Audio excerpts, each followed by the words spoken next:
Okay, well, while waiting for this to set up, which it pretty much has. Nice, no line. Gonna give Ruben a little assistance on his wiring harness. Okay, this is the way I see it. I don't have a problem with electrical. Electrical is actually pretty fun. I've only done a fraction of electrical work at Toyota that I did at Mitsu. Mitsu, I did an electrical problem every day, which was good. It's good for the brain. Toyota, I'm lucky I do a real electrical problem once every 6 months. So most of my tools aren't even at work anymore for it. But here's the deal, okay? You got the block in the firewall. I started to draw it, my thing had no ink in it. And there's your headlight harness. Let's forget about that. Let's worry about what you have to work on. These are the important things. Okay, there's your alternator. Okay. There's your carburetor. There's your distributor. And there's your starter. That's it. Everything else is optional. Any aftermarket wiring, just put to the side. Any stuff or anything with the emissions, with the canister, with that idle up solenoid, any of that junk, even the oil pressure switch at this point, just put to the side. You're going to find your original wire, probably red, that went down to your distributor on the 6-cylinder. Okay, you're going to take that, you're going to put that to the side because you're going to have to fit it to length to your new distributor. You're going to find the original wire that went to your carburetor to do your electric choke. You're going to put that to the side because you're going to fit that to length. You're going to find your original wires that went down to your starter. Okay, obviously you're going to have the heavy gauge one that goes to the battery. But you're going to have, on that year, possibly 2 additional wires. Okay, and one of them is going to go to the key. Okay, and that's the exciter wire. That's what turns on your solenoid to start it. And you possibly have a second one that's heavier gauge that the charging system actually runs through.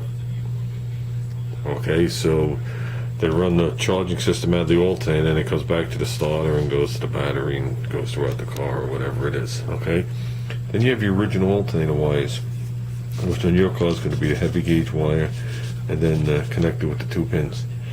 Now, you're pretty fortunate when you swap a 8 from a 6 in a Nova. Okay, in the olden days when I was young, like a kid, I could tell the difference of V8 and a 6-cylinder harness because of the way it ran down. One went X distance on the car and ran down the valve cover, the 6-cylinder. One went further and ran down the valve cover on the 8-cylinder. Okay, so basically your alternator is still on the same side, your starter is still in the same exact place, but you got to worry about the headers. Okay, your distributor got closer, and your carburetor is going to be very close to the original spot.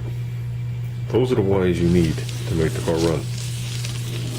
This will make it run, that'll open the choke, that'll make it charge, that'll make it start. Oh, I hate Junior out there. Everything else is optional on the car. So leave your headlight harness alone. Find these wires. Okay, run them to where they have to be. Okay, you should be able to do this all in one harness. You should be able to come out, right? Yeah, you should be able to do this all in one harness, coming like in this direction, and then you run it down the valve cover. Okay, and as the harness comes, a wire is going to come out of the harness, go to your distributor. You could also run your tack wire there too. Then you're going to continue with the harness, and when it makes the turn onto the valve cover, you're going to run your wires down to your starter. Then you're going to continue between the valve cover and the intake manifold. You'll continue down, and then you'll run your wire off for the choke.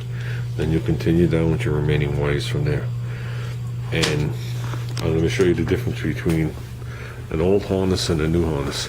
It's right here. Got it right in my toolbox. Quality tape. Quality tape. Not Harbor Freight tape. Not Home Depot shit. Quality tape. Good Scotch or 3M tape is it. Okay.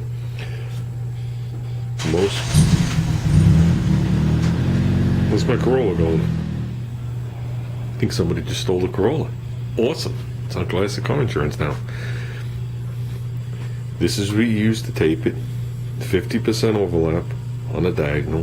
When you get to the end, leave yourself like 4 inches. I don't have to do it, but a lot of people wipe it with lacquer thinner. You bring it around, put it through like a knot, and you pull it, which I could show you in a later video on something. And then you got a factory harness again. Wires don't go bad.